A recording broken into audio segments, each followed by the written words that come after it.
Prosecutor. Just 1 minute.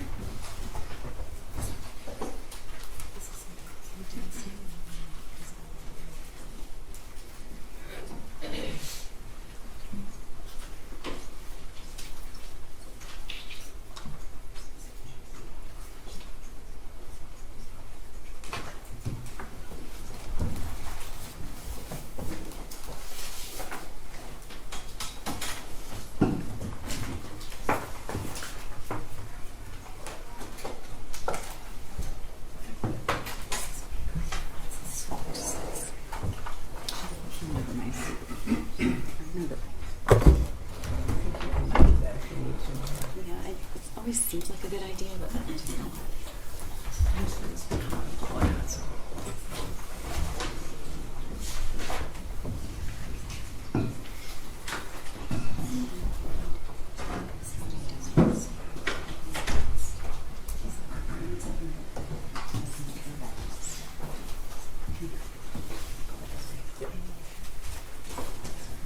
Sorry, can you do my mic? Just like right here. This is Go good. forward pretty far.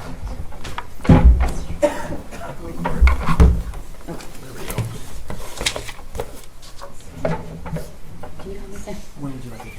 Just that way. You want it still facing this way? I want it like almost in front of the witness box. Sorry about that. Okay. Thank you. Good afternoon.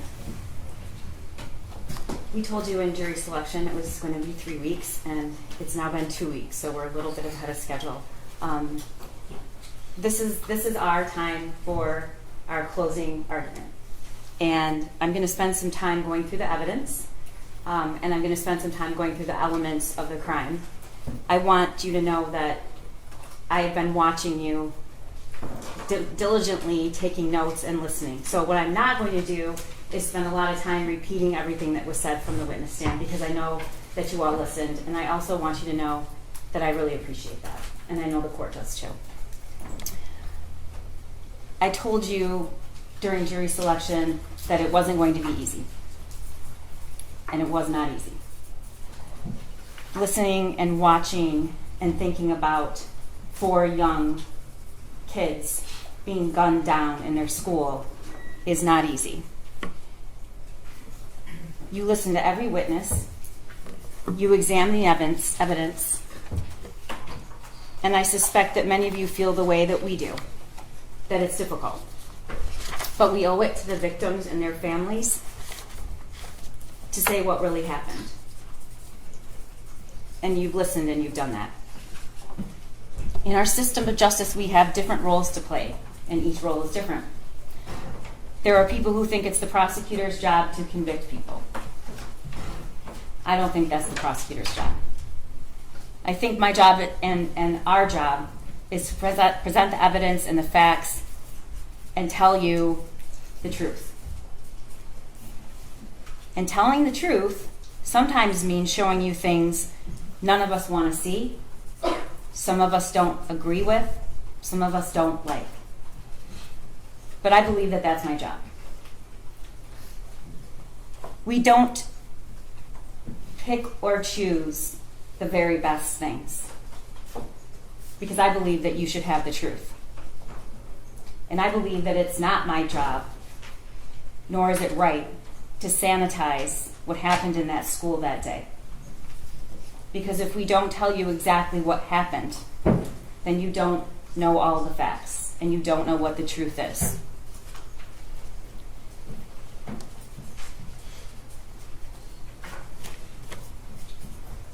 My job here, our job, that I believe we have done, is to meet our burden to prove that Jennifer Crumbley is guilty of 4 counts of involuntary manslaughter. The burden is high. I told you that during jury selection, but we embrace it. And I believe that we have met that burden.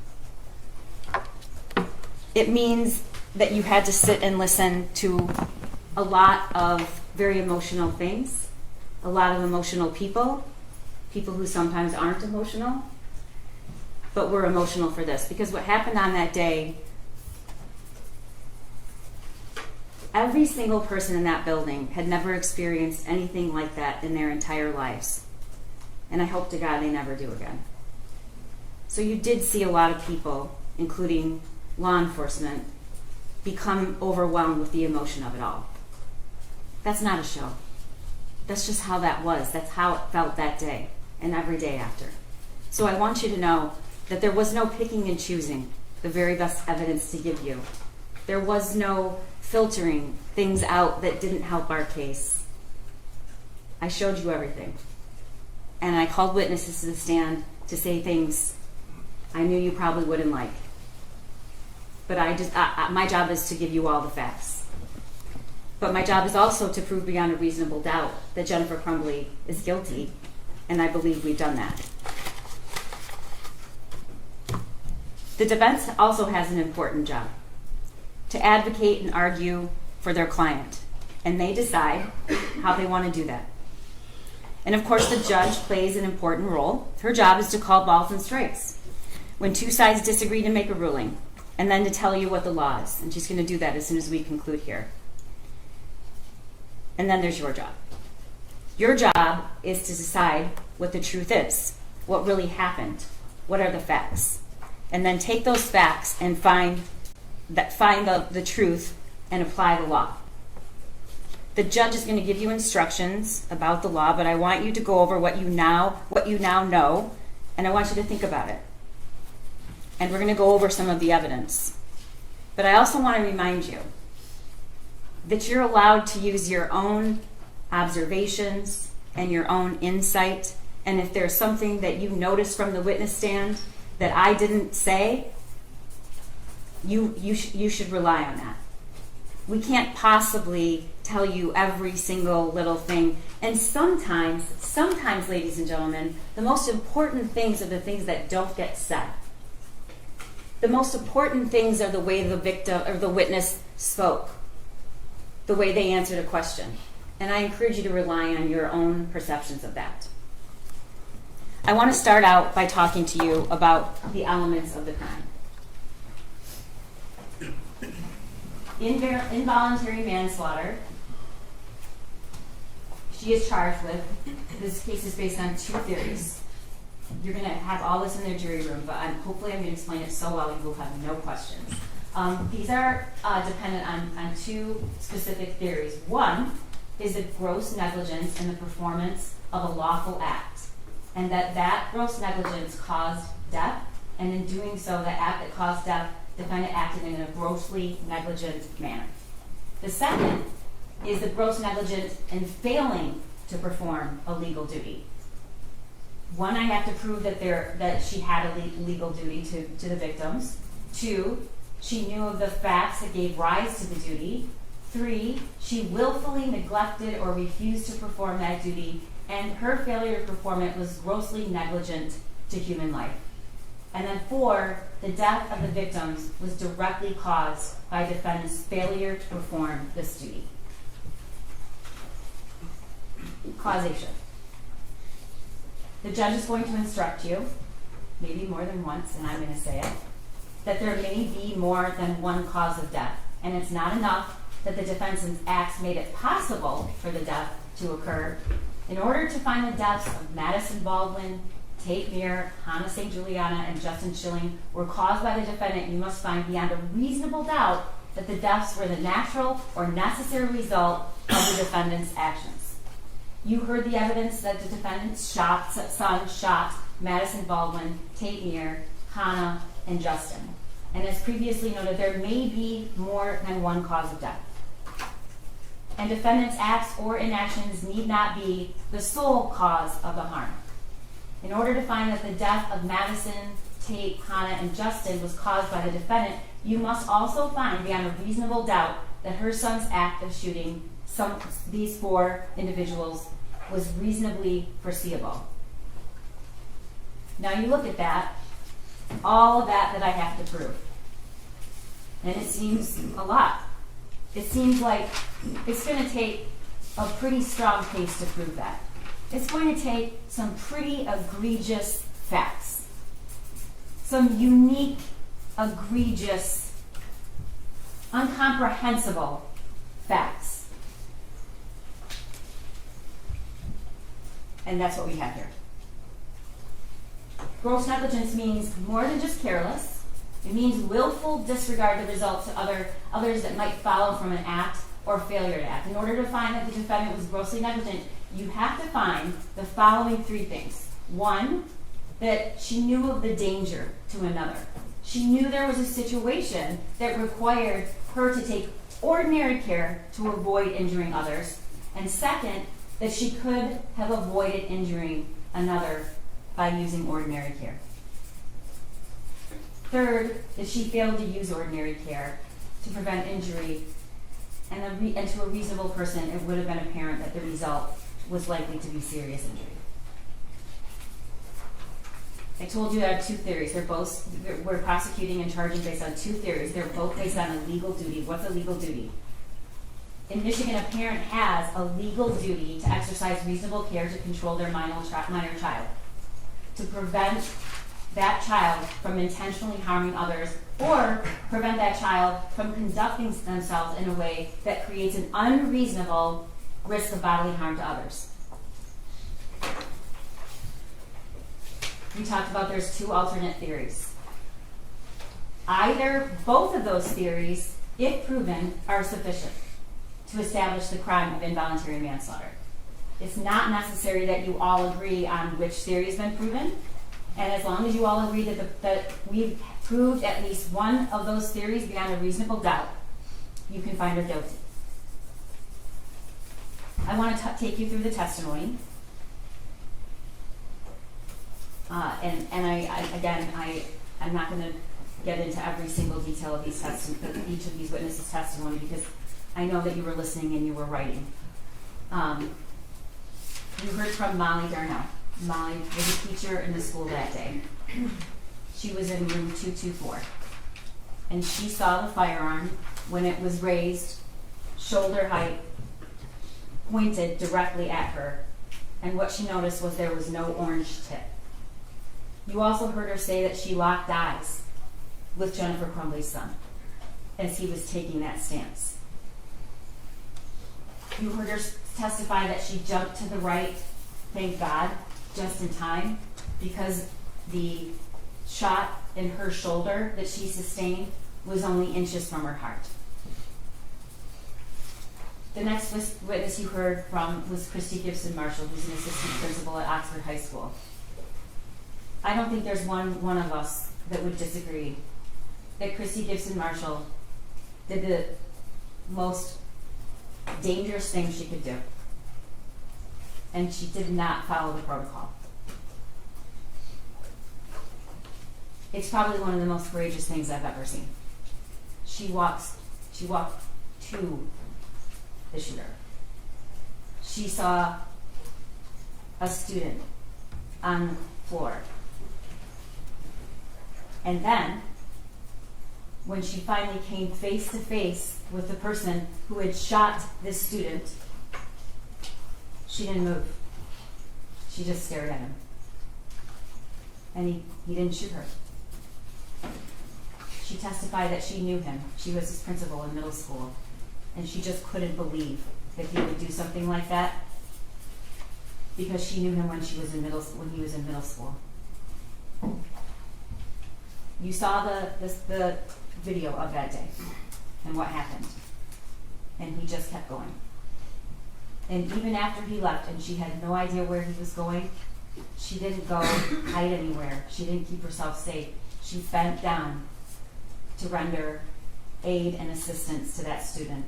And when she rolled him over, she realized it was Tate Muir. We all know that she didn't and wasn't able to save Tate Muir.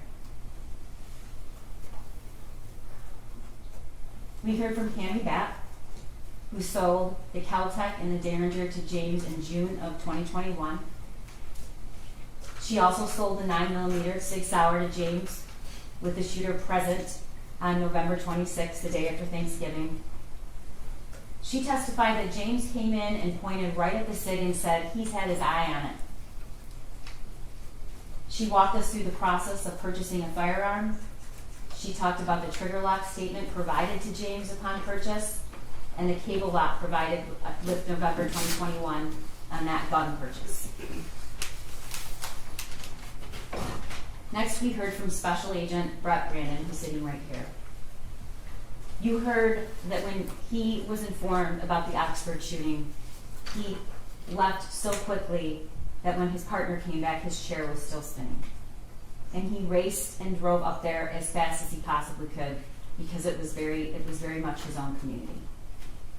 You heard he went right in and he found Lieutenant Willis, and he said, do you know where the gun is, and do you know where it came from, and do you need help?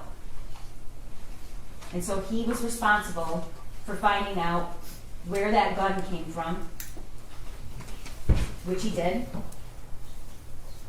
He was also responsible, because he chose to be, and watched the surveillance of the video and helped to prepare search warrants. And you heard him testify that as soon as he saw that surveillance video, the one thing that stuck with him is this is not an inexperienced shooter.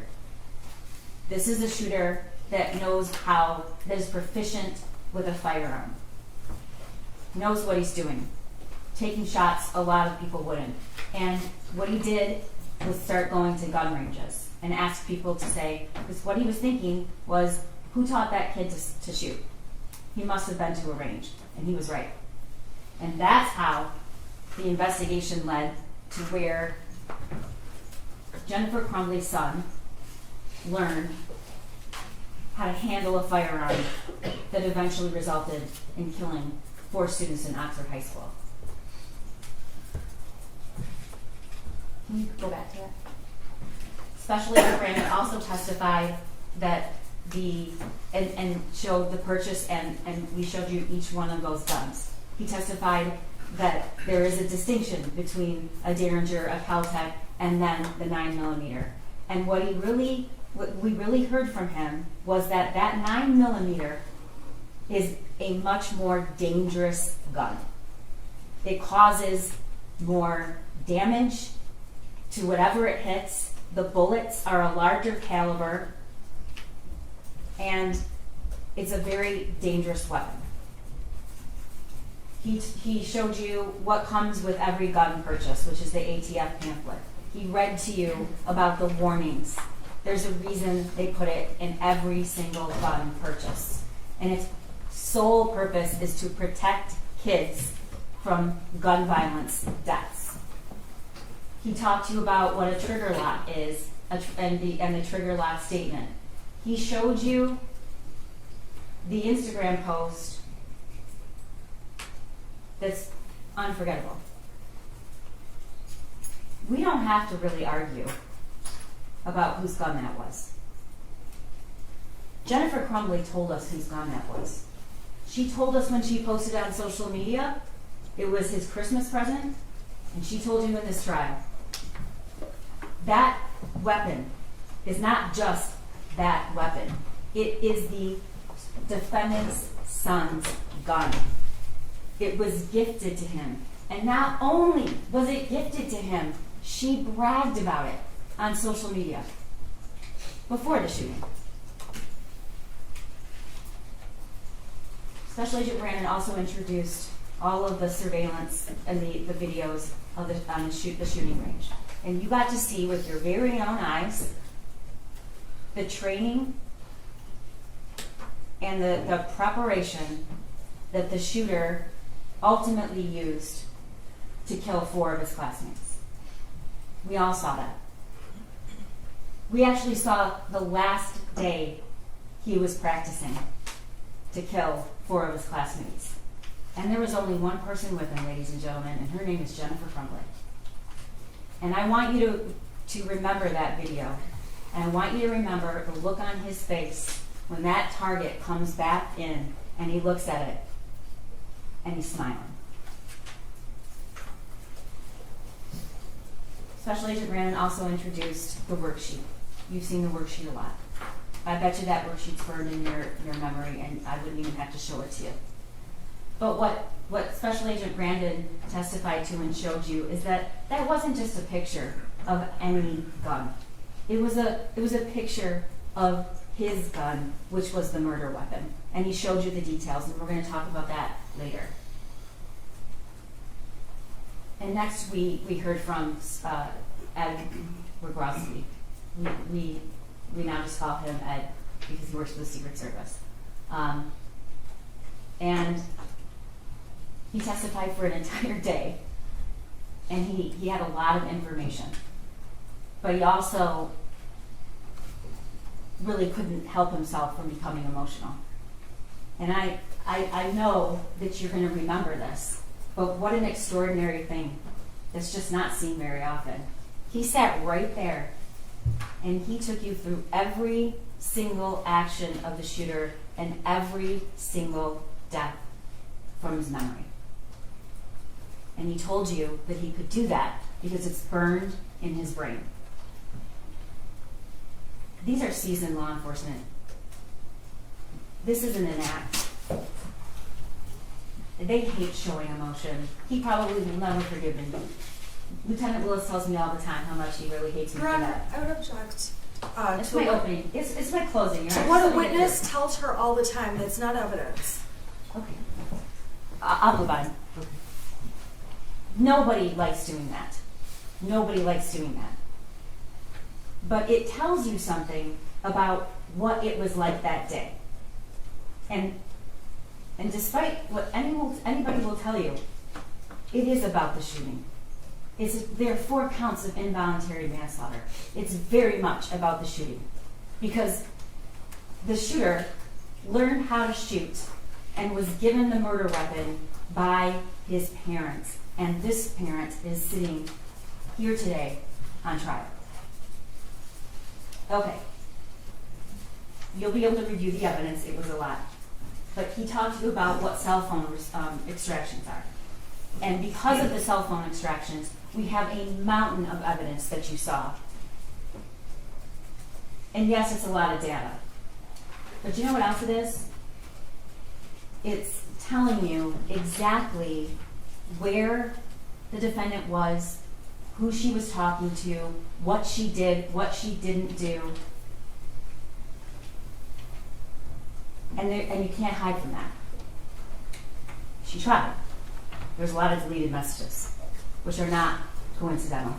I don't think any of you believe that, but I'm going to tell you why they're not coincidental. He also talked to us about and showed you the messages between Jennifer Crumbley and her son. The messages between her son and his only friend. He introduced the voicemail that Jennifer Crumbley received the night before the shooting about looking up bullets. True. Pam Fine didn't tell her to call back. That's true. And she didn't call back because she didn't ask for a call back. We all know what she did do with that information. What she did do with that information is she texted her son, searching bullets. And we all know the phrases that we'll never forget. Did you show him your gun? This is the day before the shooting. Did you show him your gun? And the shooter responds, no, my God. LOL, I'm not mad. You just have to learn not to get caught.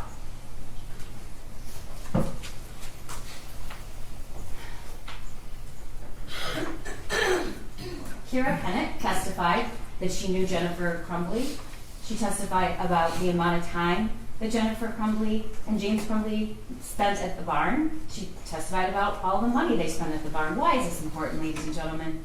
It's not to show you that somebody's a bad person for liking horses or spending a lot of money on horses. It isn't. And it's not to say that somebody should spend every waking hour that they're not at work at home with their teenager. That's not the purpose of this evidence. The purpose of this evidence is to show you what Jennifer Crumbley cared about the most and what she was doing and where she was when her son learned to be a killer. Kira will tell you that she referred to her son as an oopsie baby and said he was weird. She rarely saw him. and that even after the one friend was taken away abruptly with no notice, they still went to the barn even at night and left him by himself, which is absolutely normal to leave teenagers at home by themselves, unless that teenager is showing signs of mental crisis and that teenager has lost the only person in the world that he has. And then she told us that when she got the worksheet texted to her that day by Jennifer Crumbley, she was very concerned. She was alarmed. And in fact, she said, bring him to the barn. And you also saw from the text messages that Jennifer Crumbley said he can't be alone. We know now that decision, that statement, she knew he couldn't be alone. She didn't decide to stay home with her son. That wasn't an option. She'd have to take him to the barn, where she herself testified he didn't want to go.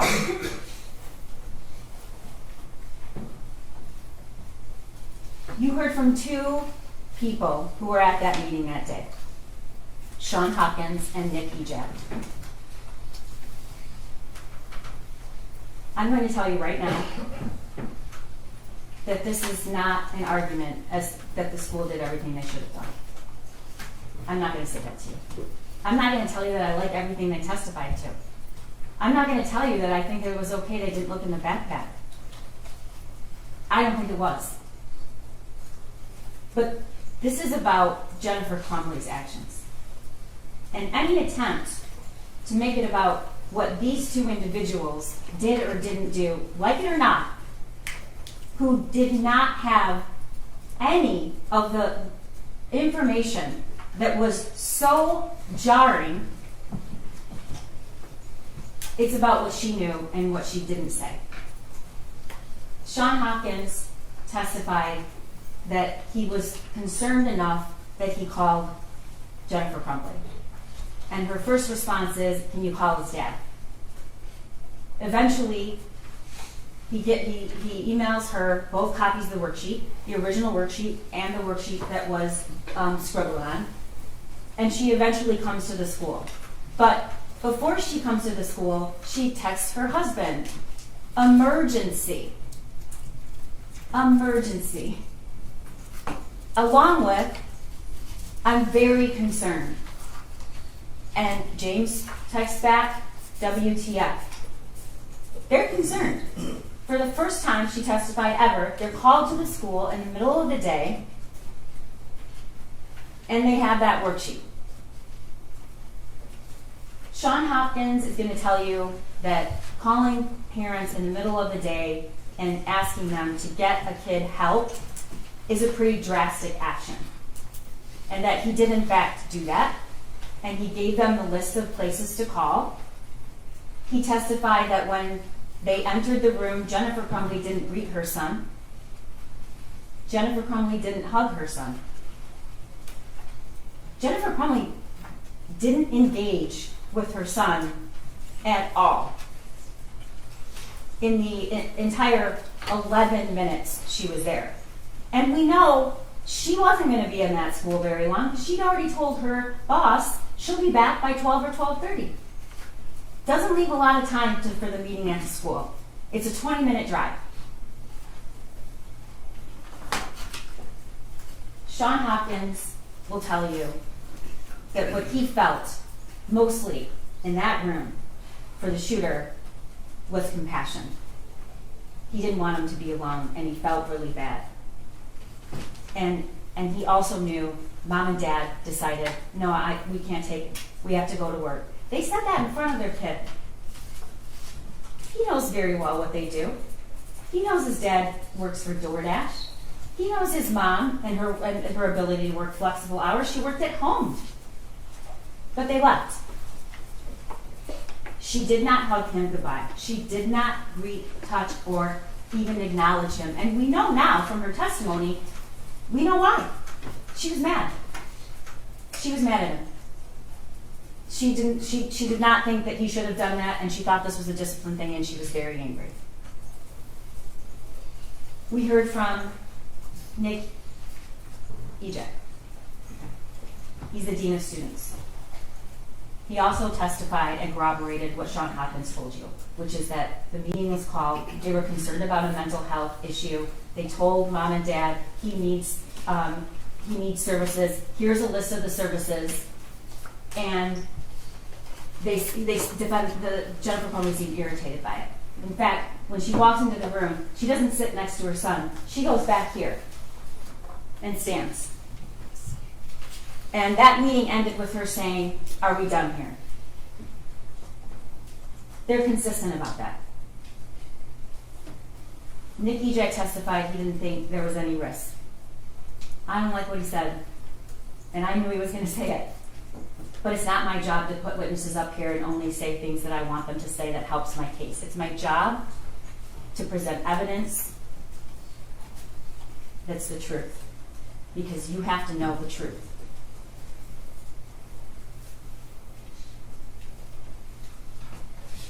Sergeant Joseph Bryan is the first law enforcement that had contact with Jennifer Crumbley and her husband right after the shooting. And you saw the interview in the substation. And you saw the demeanor of the defendant. I want you to remember something. It wasn't even an hour. It was around an hour after the shooting took place. She's on her cell phone. She's looking to see if it's on the news, she said. We also know that there were deleted messages. We don't know when she deleted them, but we know there were messages deleted after the time of the shooting, from the time that the phones were seized later that night. He asked about the gun, and you heard what she said, what they both said. It was hidden. It was hidden. She read the text message. "Oh, he said he loved me." And she reads the text message. And then she said, "I texted him, I love you back."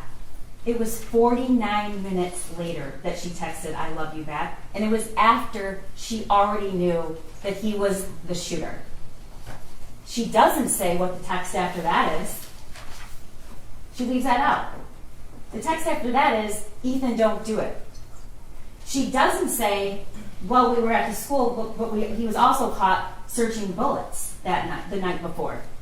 She doesn't say that, "And I told him, don't worry about it, just don't get caught." She doesn't say that they had just purchased the weapon and it's not secure. What do they say? The very first time they are asked about what Jennifer Crumbley's asked, where was this gun? The very first time, what does she say? It was hidden. She does not say there was any locking mechanism at all, and neither does James. It was hidden. You're at the police station. Your son's in the next room. You know the murder weapon was the weapon you just purchased for him, and when you're asked where it was, you say it was hidden.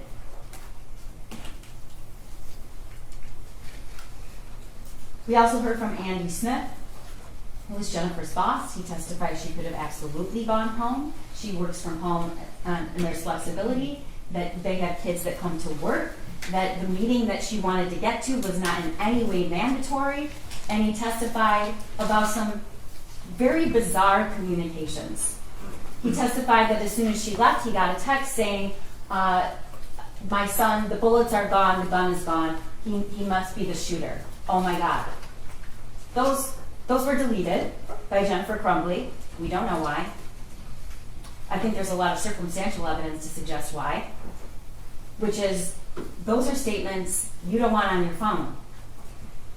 And then, not 3 hours after her son shot and killed 4 people, and he's already in custody, and it's already clear that he is probably never, ever, ever going to be out of prison for the rest of his life, she's texting, "Don't judge me based on what he did. I need my job."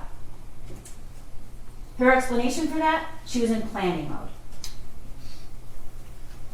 The next witness is Amanda Holland, who testified that she came back to the work that day.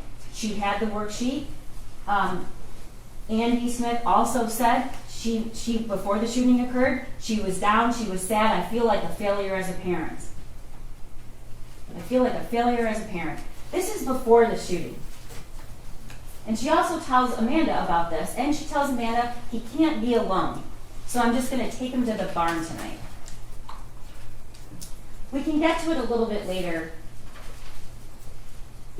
I guess what's really hard to comprehend is how before the shooting, just based on the meeting and what she knows and the drawing, she thinks she's a failure of a parent. But she sat right here and said, after all, she doesn't really think she was a failure as a parent. And that's after she knows everything that happened.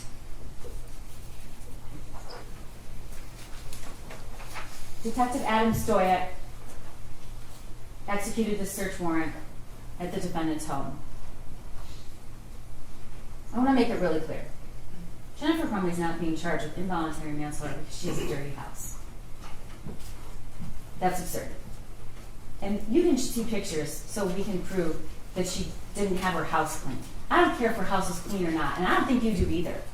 Those pictures are shown to you because that is where the shooter lived and it's where she lived. And you saw his 2 bedrooms. There was barely a place for him to sleep. The testimony shows he had no person in his life after that friend left. He was not in a club. He was not in sports. He wasn't working. When I see those photos, what I think is, 2 rooms that were completely filthy, dusty, covered with clothes everywhere. But then I think, what? That is where he spent 99% of his time. It's where he ate Thanksgiving dinner, just days before the shooting. The search warrant photos were also shown to you so you could understand where these guns were stored. We have a pretty good idea that the Kel-Tec and the Derringer were in what's called the gun safe. The lock was 000, but we know that they were kept there. What do we know about the SIG, the Jennifer Crumbley's son's gun? We know that there was a box on the bed and the ammunition next to it. This is the box. This is the box. I'm sorry, this is the thing. Can you get the other box? He's going to show you in a minute. This is the box of the Kel-Tec, which was found with this cable lock inside of it. Where she kept the other guns? No. I'm sorry, is that the box or the case? Is that the box or the safe? This is the box. That's the box. It was in the kitchen, in a cupboard, down I'm sorry, in the but cupboard. the empty box was in the kitchen, right? I don't see, what exhibit Your number Honor, is that? this is my closing argument, and I would just like to finish, please. Sure, can you tell us what exhibit number it is? Yes, it is 35. Go ahead. This was found in the kitchen. Inside is a cable lock. This was found on the end of the defendant's bed. Special Agent Brandon showed you what it's like to open this up and close it. You hear that clap? It's not an easy thing. So what this was laid out on the defendant's bed, and the bullets are right next, the box of the ammunition is right next to it, empty. The story, one of the stories that is told by Jennifer Crumbley is he must have come in there when they were sleeping, because she was in that bed all night long, and they left after her. Except that the ammunition was in the box. Taking it out and leaving the box while your parents are sleeping doesn't make a lot of sense. And it doesn't make a lot of sense that this was taken, the weapon was taken out of this case with no one hearing while they were sleeping.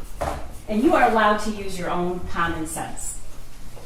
He also testified about the search warrant. He testified where this cable lock was found, and he testified where the case and the box was found, and he testified where the gun safe was found. It was not, unlike what Jennifer Crumbley alleged, stored separately from the ammunition. It was actually right next to the ammunition. In a gun safe, the other two guns with a combination 000. Sergeant Peschke arrives at the scene, doesn't know anything about the Crumbleys, doesn't know that they've already been to the substation, doesn't know that they were at the school that day. He's there and was ordered to be there to keep the house safe while they are waiting for the search warrant. And in doing so, he needs to keep the defendant out of the house. She goes in the back of the car, and you saw the video. She now tells Sergeant Peschke she actually never really looked closely at that worksheet. Now that she looks at it, it might be disturbing. We know that's not the truth. The question is, why is she lying? She says that the .45 caliber gun used at the school, and he asks if it was, and tells him no, it was a 9mm. The other is a .22, I think. She said that they had a fight the night before with her son over grades. And she says, so we told him, no gun range, no phone. Those are his trigger points. Ladies and gentlemen, that phone was never taken away from her son. We know that. We know that because he had it the night before and he had it at the school. We know that because when Jennifer Crumbley was asked about it and asked, when did you take this phone away? We know that he made that video in that shed about the school shooting with his phone at 10 o'clock. The phone was never taken away. Why is she saying that? I don't know. Then she says, my biggest fear was that he turned the gun on himself. And when he asked her, do you ever keep guns in your car? Here's what she did. Shook her head. It's not what she says here today. Next, we heard from Bob Patelis, who processed the scene. And you saw those pictures, and they were hard to see. He told you that there were 32 fired cartridge casings. He collected all that evidence, took all the photographs, and recovered the murder weapon. Lieutenant Marsvan was also at the school that day, and he testified that he picked up the phone and saw the screen and saw that the last text was, Ethan, don't do it, from Mom. He executes search warrants for all of the devices and the home and sends a team, including Officer Peschke, to secure the house before the search warrant is executed, which is what they do. He testified that when he went into the house, he finally got there and he needed their phones. And he testified that Jennifer Crumbley said, no, I don't want to give you my phone. I'm not giving you my phone. She finally relents because her husband says they're going to get it either way. And then she doesn't want to give the passcode up. She doesn't want to give the phone up. But the most important thing that Lieutenant Marsman said is when he described how he had to identify the body of Hannah in Madison that day. Dave Hendrick is retired, but he's the former sergeant in charge of the fugitive apprehension team we call FAT. And his job, his only job, when he was doing that, is to find people who have felony warrants and haven't turned up. He has a lot of ways to figure that out. But he was asked to find Jennifer and James Crumbley to make sure they turn themselves in. But one of the other primary goals he has is that they turn themselves in safely. And she was given every opportunity to do that, and she did not. I want to talk to you about something. The judge is going to instruct you that you can consider flight. It's not an element to the crime. I don't have to prove that they fled. The reason we introduce this evidence is she's going to instruct you that you can use that as a sign of consciousness of guilt. what do you do if you know you've done something wrong? You can use that to show consciousness of guilt. And we're going to get to it, but I believe we have shown that beyond a reasonable doubt. He's going to tell you that the defendant, with her husband, immediately began to avoid detection because they're pulling cash out. They're pulling cash out of their son's bank account. They're pulling cash out of their bank account. Where's their son during this time? He's at Children's Village being arraigned with this court-appointed lawyer, where they had the opportunity to go see him, where they had the opportunity to go to that arraignment, and they did not. Because they never even went, they fled their house and went to a hotel, and then they ended up at an extended stay, and that is where they ultimately left one of the Kias, backed into a parking space. He's going to tell you that he eventually did apprehend the defendant. You've heard a lot about that. And he's going to tell you that there were hundreds of law enforcement officials on the scene when she was apprehended. Luke Kirtley, I know you will not forget him, coincidentally knew a lot about cars, and coincidentally pulled into that parking lot right about the time, and coincidentally had just seen the wanted poster, he called it, with a description of the cars and a photo of the defendant. And coincidentally thought, maybe that's the car. And you watch the video where he goes around and he sees the license plate and he plays it cool and slowly walks into the building and then makes the call to 911.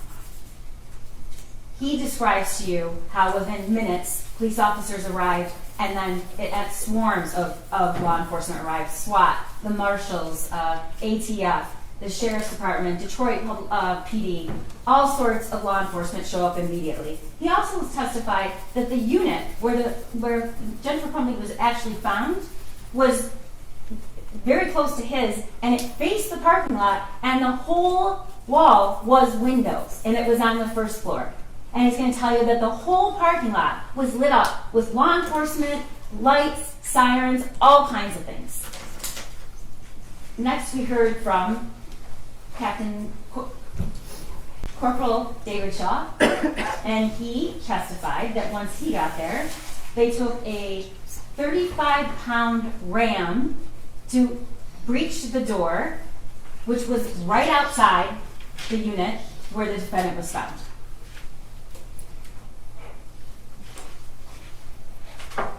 We heard from Brian Deloche. Also, didn't love a lot of things he has to say, but you deserve to know the truth.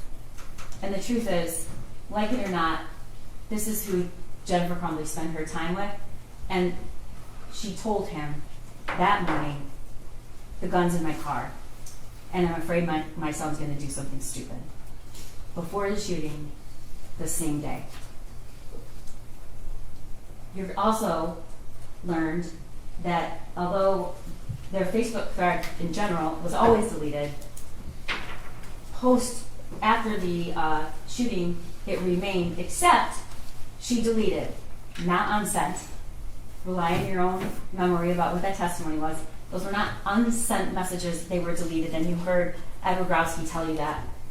But these were the two that were deleted. On the run again, and we're fucked. William Freer testified what was found in the building and the art studio where Jennifer Crumbley was found. You saw the photographs.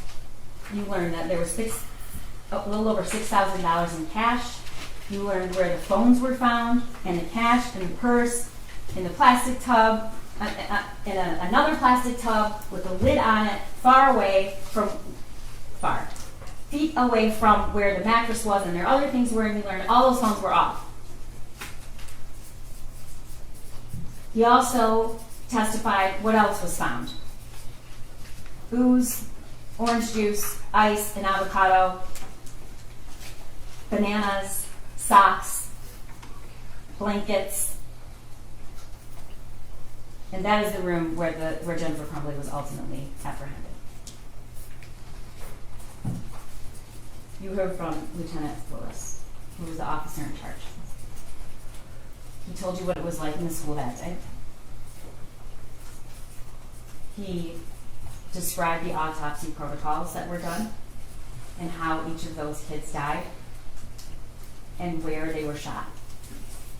He told you that both Justin Schilling and Madison Baldwin were shot in a contact wound, which means the gun was either very close or actually touching their head.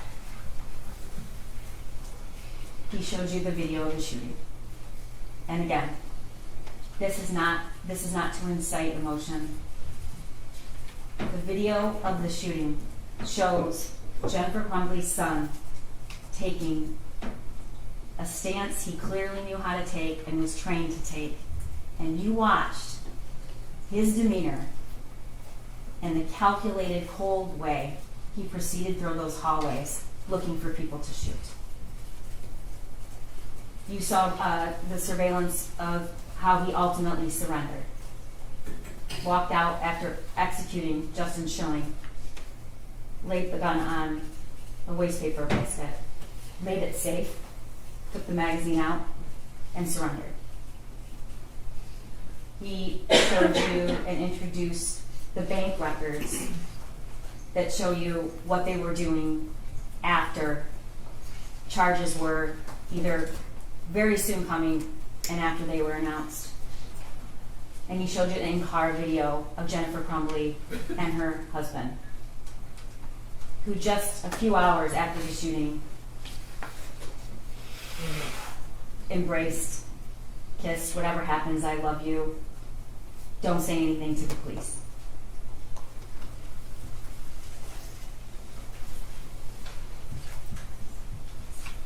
One of the elements we have to prove is what a person using ordinary care would have known about whether or not there was a situation that they needed to exercise ordinary care. So the defendant's knowledge about her son matters. But it's two different stories. It's what she knew before the shooting, and it's what she said she knew after. Before the shooting, she tells Kira, my son's weird. She always refers to him as an oopsie baby. She tells Amanda Holland he's lonely. He's hearing things around the house sometimes. She says, I'm a failure as a parent. The message to her son's friend's mother, he's kind of depressed in April. She texts that. And then the messages from her son. The messages in March about he's seeing things. Things are flying off the table. Now she wants to tell you that was just a joke, but I think you really need to consider whether a 15-year-old boy is going to text, could you at least answer me or reply to my text, as a joke. And we know there were no replies. There were missed calls. He called her. There were no replies. And she told us why. He was just messing around. But after the shooting, in the in-car, we hear her say, he's never been in trouble. He's never done anything. He's never done anything wrong. He's a good kid. Also in the in-car, I never even thought like he would have any mental issues. Like he never exerted any type of anger. He's never exerted anything. He's just like one of those mellow, laid-back kids. In the substation, he's never done anything. He's never done anything bad. After the shooting to Brian Malone, she's never done anything wrong.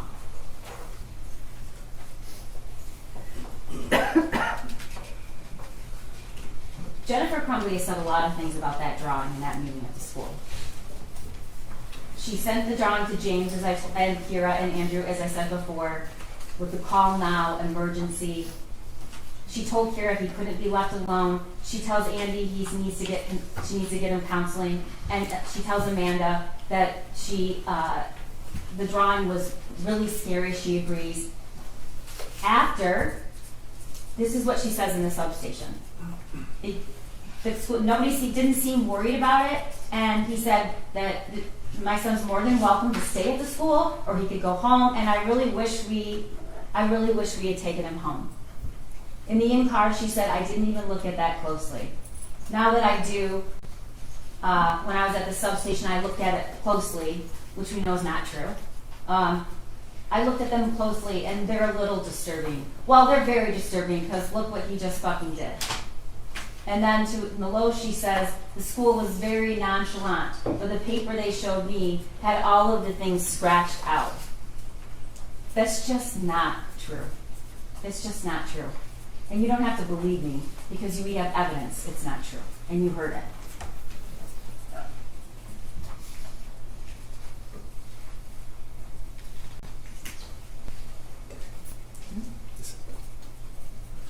The statements about the gun are also numerous. She said, we've heard her testify the gun was in her car. We know that she's acknowledged that she drove to the gun range. There was no lock on the gun when she drove there. She returned with the gun. There was no lock on it, but she said James locked the gun when he got home. She didn't see him do it. She testifies at trial. James is responsible for the gun. In the substation, though, when asked where the gun was, hidden. In the in-car interview, James flew home and he's like, I had the gun hidden and I told him where I hid the bullets. He asked whether she kept the gun in her car. She shakes her head no. And she tells Meloche, after, the next day, we had the string lock on it that came with in the case. Everything was secured, not loaded, bullets stored separately. Oh my God, oh my God, oh my God. That is not what she says in the substation. Jennifer Crumbley begins distancing herself from her own responsibility about the gun. You heard her testify that they wanted to get the gun. It was my son and my husband. My son did a lot of research on the gun. I guess when I was shopping. She doesn't say she didn't know. She doesn't say that she didn't approve. She says it really interfered with going to get Christmas trees. That was what she was upset about. And she said it's James's responsibility.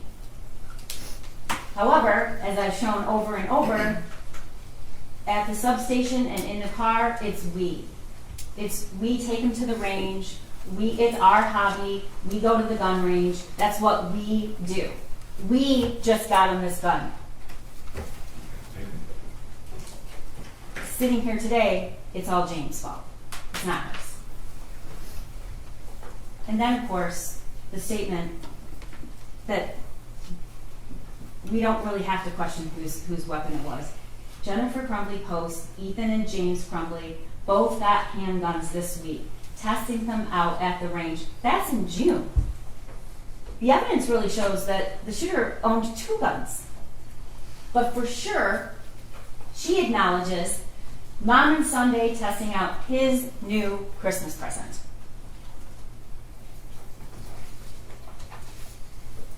You heard evidence that was presented to you about the journal that was found in the bathroom by the shooter's backpack, right before the bathroom that he exited and started shooting. I have 0 help from my mental problems, and it's causing me to shoot up the fucking school. Next slide. First off, I got my gun. It's an SP 2022 Sig Sauer 9mm. The shooting is tomorrow. I have access to the gun and the ammo. I am fully committed to this, so yeah, I'm going to prison for the rest of my life, and many people have about 1 day to live.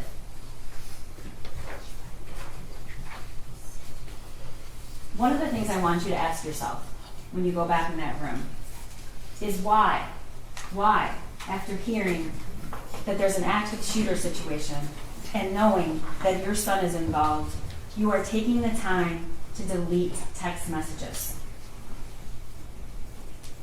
and look at the messages that were deleted. We're on the run again. Helicopters, not sure where to. I'll message you, and we're fucked. Deletes. The gun is gone, and so are the bullets. Oh my God, Andy, he's going to kill himself. He must be the shooter.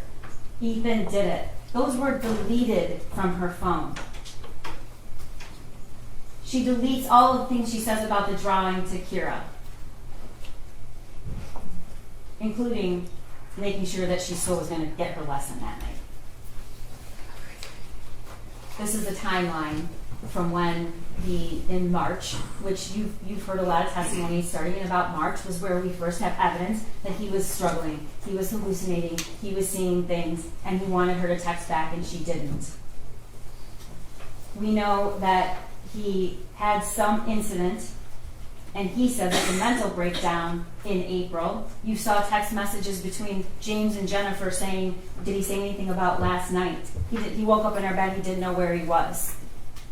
We don't know what that was about, but we certainly know that that is not evidence of somebody who is completely fine and stable. In fact, lots of messages from Jennifer Crumbley saying, I'm worried he's going to do something stupid. In April, she texts her friend that she thinks he's depressed. The Caltech and the Derringer was purchased in June. They go to the shooting range in June. They go to the shooting range in August. They go to the shooting range in September. And then in November, they buy the Sig Sauer.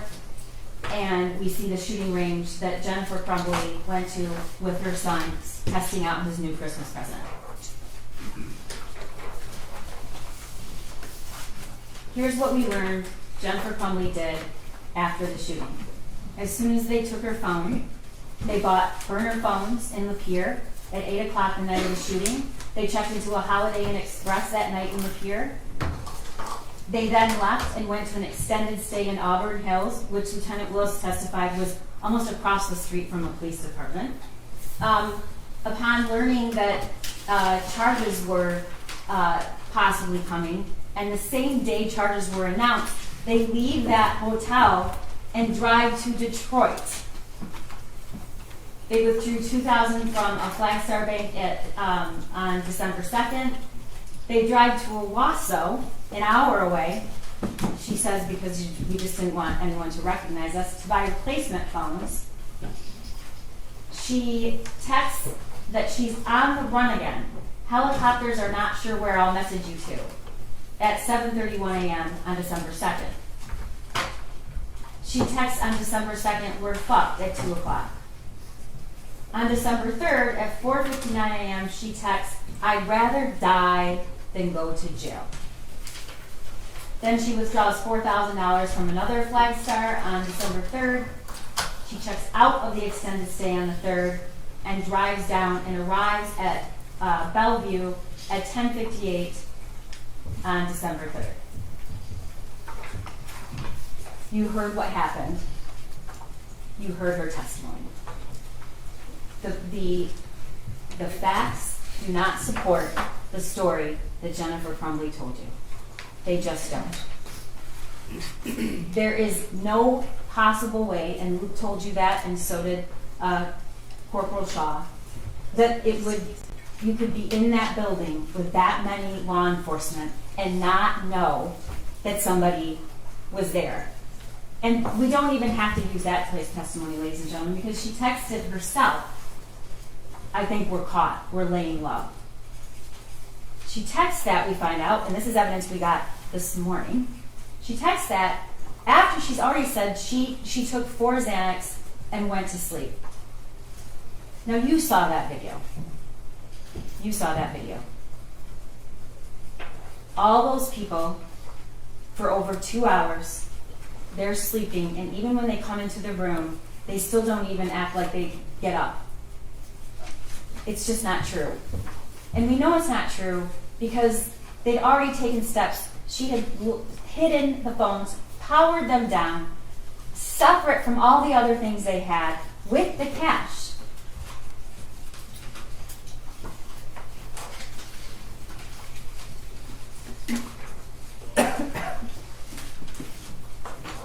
Jennifer Crumbley wants you to believe that if only the school had done something different, we wouldn't be here. If only the school. Well, let's talk about what she knew that no school employee knew. She knew about the text messages in March that he was about a demon, throwing bowls, clothes flying off the shelf. She knew about the March 18th incident of waking up in his parents' bedroom and like he had way too much to drink and asking why he was in their room. She knew he had previously asked for help and to go to the doctor, and she laughed at him. She knew there were multiple guns in the home. She knew her son had been gifted a gun just a few days before the shooting. She had posted it on Instagram. But apparently, it's absolutely fine for all your Instagram friends to know that you got him a Christmas present with a 9mm handgun, but it's not okay or relevant to the people sitting in that room with that drum. She knew that that gun looked identical to the one in the drawing. She knew that the gun was accessible to him. She knew it wasn't stored properly. She knew that he was proficient with the gun. She knew he had access to ammunition. And she knew that her son was upset the night before. Now, Dad says he was locked out. She told Amanda Holland he got locked out. She doesn't acknowledge that. She does acknowledge that he did leave the house that night because he was upset. And we all know what he did. We all know what he did. He went to that shed and he recorded that video. I object. That video did not come into evidence. Okay, it is in the evidence. Okay. It's not. You're right. That's true. Let's go back to the elements. Ordinary care. What ordinary care, the smallest, tragically smallest thing she could have done to prevent this? She could have stopped at home on the way back from the meeting. She goes right by her home to see where the gun was. She could have stopped on the way back to work. She could have searched the backpack. She could have asked her son where the gun was. She could have locked the ammunition. She could have locked the gun. She could have taken him home. She could have taken him to work. He could have gone with Dad. He was door dashing. She could have told the school that they just gifted him a gun. She could have embraced her son. She could have said, can we talk to him for a minute alone? She could have looked at him and said, I care about you, I love you. She could have at least acknowledged he was in the room. She could have told the school about her son being in crisis previously and asking for help.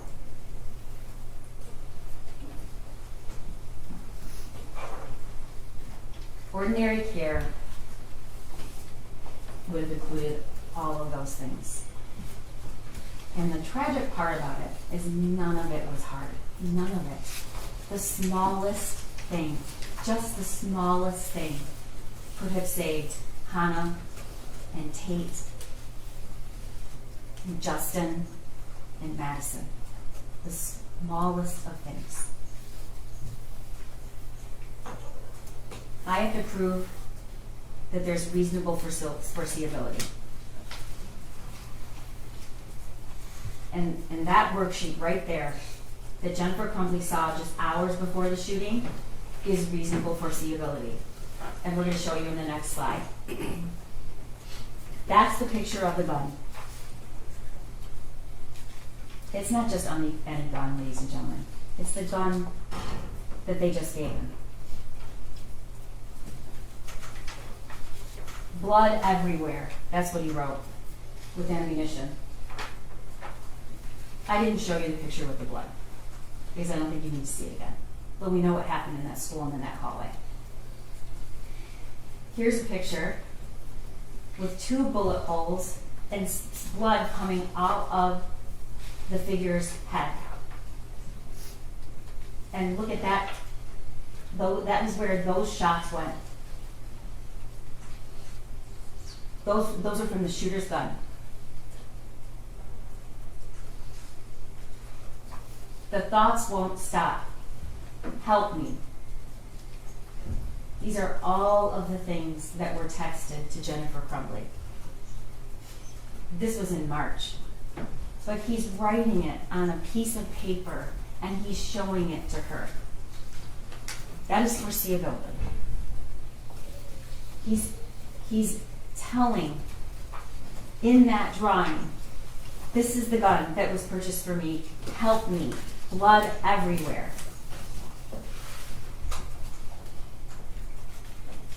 The world is dead. I know you won't ever forget the video, but if you look at the defendant's son and see that there was no emotion, none. He was only concerned in a very calm manner for finding as many people as he could to kill, and he did.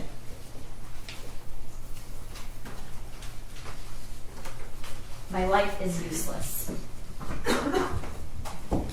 These statements from the defendant's son are just heartbreaking. I asked my dad to take me to the doctor yesterday, but he said, just give me some pills and told me to suck it up.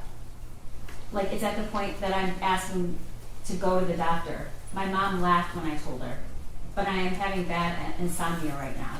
I need help. I was thinking I could call 911 so I could go to the hospital, but then my parents would be really pissed. Like, I am mentally and physically dying.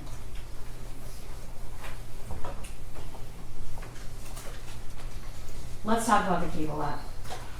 Jennifer Crumbley says that the weapon was used, but it was locked in a cable lock that came with the case. This cable lock that came is the cable lock that came in that case with the SIG. It's never been opened and it's never been used.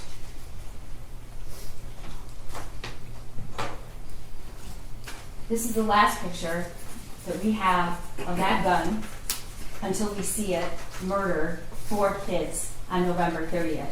And the person holding it is Jennifer Crumbley. She's the last person that we see with that gun. She's the person that said it was in her car, then she said it was in her house, it was her husband's responsibility, it wasn't hers. That's what she told you.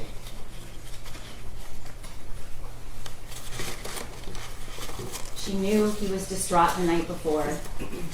He texted her, "I love you." She told you that's never happened before. She did think it was abnormal or odd. She knew he was looking up bullets in the school. She knew he was watching violent videos. She knew he was proficient with guns. She knew he was previously in crisis. She knew his only friend that he talked to was just gone. She knew all those things.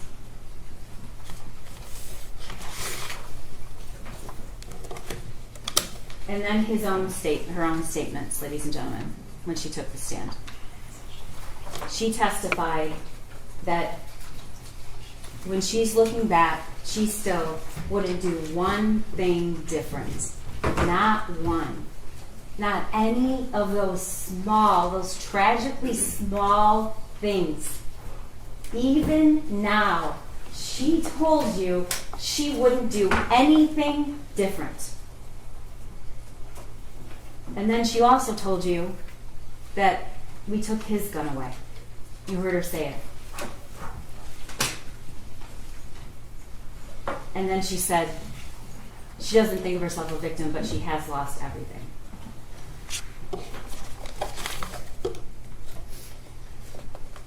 You're going to hear the instructions from the judge, and you're going to take the facts and the witnesses and the evidence and use what you promised to use, which is impartial, honest assessment, and find what you believe the facts are in this case. The flight, evidence of the flight and what they did after is not an element I have to prove. But what does it show? It shows the minute this shooting became public and ended up in the paper and the media, Jennifer Crumbley started telling a story, and then she ran. And she didn't run just because she was selfish, ladies and gentlemen. She ran, and she started deleting text messages, and she started telling a different story because she knew she had done something wrong. That's the only reason you start deleting text messages It's the only reason that you start saying something that isn't true. It just isn't true. Jennifer Crumbley drove to Detroit with a bunch of cash and 6 cell phones, powered off. You can consider that as consciousness of guilt.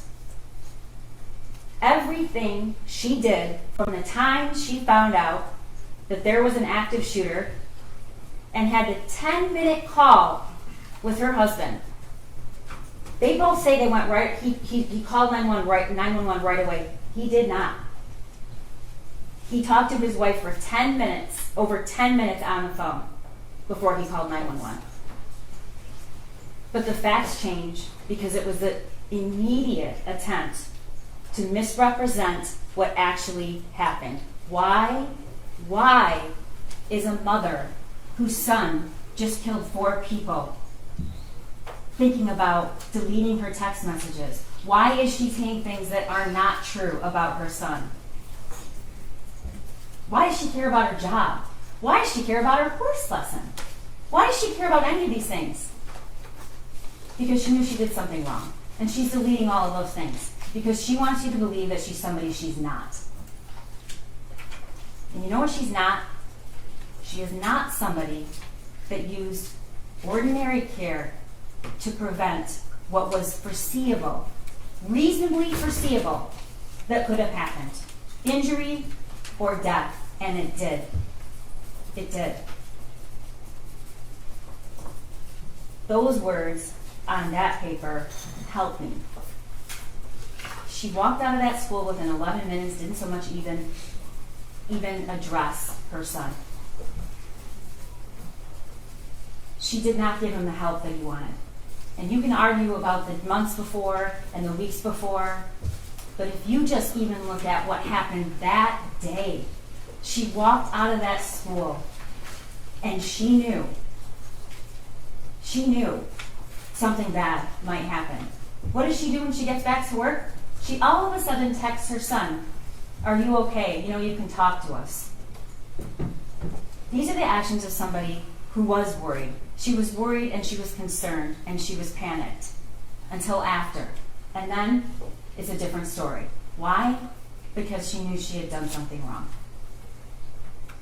She walked out of that school when just the smallest of things could have saved, could have helped Hannah and Tate and Madison and Justin. Just the smallest of things. And not only did she not do it, she doesn't even regret it. We have proven beyond a reasonable doubt that she is guilty of 4 counts of involuntary manslaughter. It's a rare case. It takes some really egregious facts. It takes the unthinkable. And she has done the unthinkable. And because of that, 4 kids have died. So I'm asking you to go back when you hear the law, review the evidence, and find her guilty, because we have proven her guilty. Thank you. Thank you.